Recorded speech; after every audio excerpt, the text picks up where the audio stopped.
So today we're going to be taking a look at a leather case that I've actually never tried before, and this is the Mujjo full grain leather case for the iPhone 15 Pro Max. Now, this case does come in this tan color, which we have here, comes in black, and it comes in Monaco blue, which is like a nice dark blue color. Now, this is made from full grain vegetable tan leather. It's got a slim design and it is MagSafe compatible. So looking around the rest of the box, just have a little bit of branding right there. And on the back, it says you have a machined metal camera bump to protect the lens, and it is from full grain vegetable tan leather, and you get a whole bunch of other information here that you guys can feel free and pause and read for yourself. So without further ado, let's go ahead and take a look at the case itself. Now in the box, all you do get is just your case, a little bit of information right there, and that's pretty much it. So let's set that off to the side, and let's take a look at the case. So first of all, you do get this very nice feeling full grain leather on the back, as well as that nice camera bump right there that you can definitely feel is metal, and you do have metal buttons on there as well. Now I do like that the color of the camera bump is a little bit different from the case itself, so it adds some accents, and it is the same color as the buttons. Now taking a look at the inside, you get this very nice microfiber lining going all the way up and down the back of the case, and on the sides you pretty much just get the leather going all the way around the inside of the case. So before we get started and put our iPhone in there, let's go ahead and take our scale and we'll weigh this.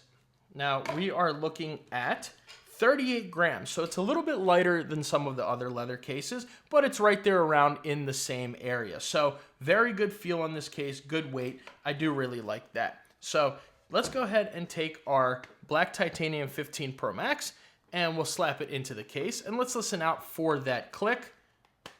Now, you get a nice little bit of a leather click on there. It's not going to be as loud or as pronounced of a click as like your plastic or your carbon fiber, aramid fiber cases, anything like that. But this definitely does have a nice secure fit on here, and you don't have to worry about it coming off of any of the corners or anything like that. Even if you drop it, whatever happens, this case should stay on and should be good to go. So let's take a look around the sides of it. Now on the top, it is completely closed in.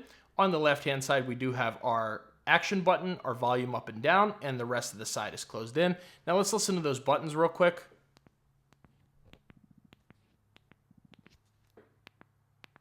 Very nice, very clicky buttons on here. They are metal, like I said, so you're going to get a very nice click, nice pronounced, and you can definitely know which button you're clicking. Make sure you click it the correct amount of times or whatever you're looking to do. They'll be good to go on there. Now, moving along to the bottom, you do have your accurate microphone and speaker cutouts, as well as a nice wide open USB Type-C port. And let's go ahead and bring our anchor cable over here. It's my favorite cable to test these things with, and we'll plug it in. Let's make sure. There we go.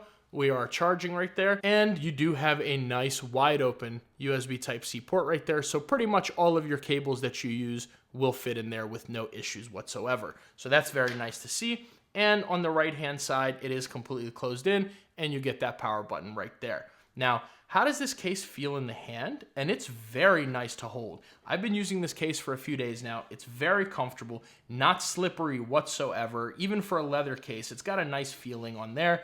The bottom of it, like I always like to talk about, is not sharp. If you're someone like me and you use your phone like this, the bottom's not sharp whatsoever, so that definitely does feel good on there. Let's see how the sides fit.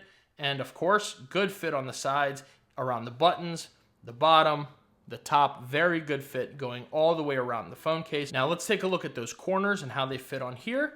You can definitely kind of pop them out, but they're not too easy to get out, so you don't have to worry, like I said, about anything going on with that. So you've got that good protection around the corners so nothing ends up, popping out. Let's take a look at that screen lip real quick.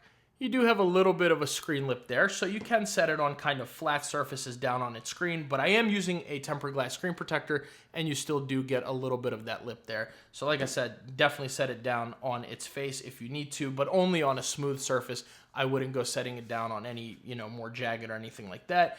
And with that camera bump, first of all, like I said, it is metal, and you do get a nice camera bump on there, so you can definitely set your phone down on its back and not have to worry about it getting scratched up with your camera. Now, the only thing is the leather may end up getting a little scratched up if you set it down on its back a lot, but it is full grain leather, and that's just kind of one of the things that you can expect with a leather case. It's not really there to help you with drops or anything, and leather does build, patina. It does build character when you get your little slits and, scratches, everything like that in there. It is a leather case, so that's definitely something you can expect. Now, let's go ahead and test the MagSafe on this, which I've been very impressed by. We'll attach our Apple MagSafe wallet. We get that MagSafe animation there. And you can sit here and move it around a little bit without that getting ready to move off of there. Now, if you give it enough pressure, it will come off. So I would be a little bit careful using your leather or your fine woven wallets with, in your pocket, in your purse, or your sling bag. That may be a little bit of an issue, but you do kind of give it a little bit of force for that to come off. So I would like to see that a little bit stronger, but sometimes leather on leather can cause that to happen. I do wish the MagSafe was just a little bit stronger on there though. Now, moving along to the Apple MagSafe battery pack, we'll slap that on. I don't know why we didn't get the charging animation, but you heard it and it is charging there. And we can go ahead and give this a good shake, and it is not coming off. It does have pretty good, strong MagSafe on here. I would just be a little bit weary of your leather products, leather MagSafe accessories that you are using with this case. And finally, moving along to our Anker MagSafe 623 charger. Let's see. It's definitely going to pick up the base right there, and you can even give it a little bit of a shake before it ends up coming off. So that is nice to see, but of course, nobody's really shaking their base or anything like that. You're just kind of leaving it, setting it down, and forgetting it. So I just like to show you that, to see how strong that MagSafe actually is. And we can give it our 360-degree rotation test on the base, and it passes that with flying colors, of course. So very good MagSafe on this case. I do just wish that with the leather, like I said, it was a little bit stronger, but you can't really fault it too much because it is leather on leather. Now, do I recommend this case? And yes, I do. Now, the price on it is $59, so it's a little bit up there, but it's right there around some of the other leather cases. You get that nice camera protection right there. You get nice, very clicky buttons, very clean looking, no real weird edges or anything like that on here. Very soft on the bottom, so it doesn't dig into your pinky. And it's just been a pleasure all around to use this case. I've been very excited to check one of these out, and I definitely haven't been disappointed. By the way, there is a little bit of Mujjo branding right there, so it's not the biggest deal in the world. It's, it is there, but it's not in any weird different colors or anything. It kind of does blend right into the case there. So I've really been enjoying using this case. I like it a lot, and I'm very curious to know what you guys think about this case. Have you ever tried it? Let me know down in the comments below. Make sure you like and subscribe, and if you're interested in another leather case, I'll be sure to leave that option right there.